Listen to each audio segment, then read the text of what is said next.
Hello guys, ako nga pala si Francis. Kasama ko si Luhan ngayon. Tara, samahan niyo kami. Kakain tayo. Kinuha ko na pala yung susi at yung bag ko. Lumabas na kami ng pinto at pinag-helmet ko na rin si Luhan. Paglabas nga pala namin sa pinto, lumabas na rin kami sa gate at sumakay kami sa motor.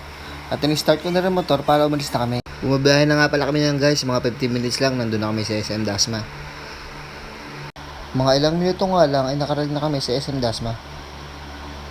Pagkarating nga namin, dumiretso na rin kami sa parking. Pagka-park nga pala namin guys, naglakad pa kami ng konti para makapasok sa entrance ng mall. At nakapasok na nga pala kami ng mall guys, ang lamig nga pala dito, ang sarap tumambay. Pagkapasok nga pala namin guys, naglakad muna kami ng 100 step para makarating kami sa Search Burger. At nang malapit na nga pala kami guys, hindi na ako nagulat kung maraming tao kasi nakasave nga pala sila ngayon. Habang nakapila nga pala kami dyan guys, binigyan na rin kami ng menu ni ate para makapili na kami ng aming orderin. Nakapasok na nga pala kami dyan guys, so hinihintay na lang namin yung in-order namin.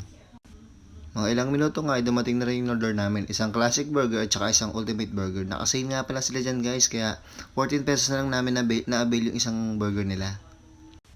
At ilang saglit pa guys, naglagay nga pala kami niluhan ng gloves sa kamay para hindi na kami gumamit ng kutsara.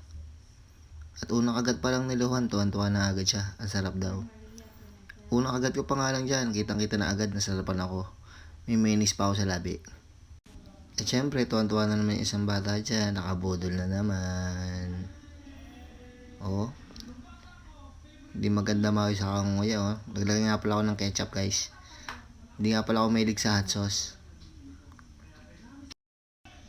At matapos nga ilang minuto guys, naubos na rin namin yung burger namin. Nga pala guys, may kasama nga pala ng lemonade yung in-order ni Luhan. At ayan, unti-unti na namin inuubos ang aming pagkain. At magtatanggal na rin kami dyan ng aming gloves.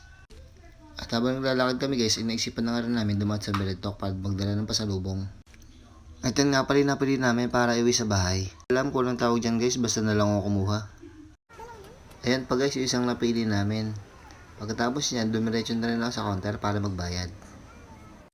At ayun na nga guys, nakalabas na kami ng Beretok. Lalakad kami ng 100 step palabas ng mall.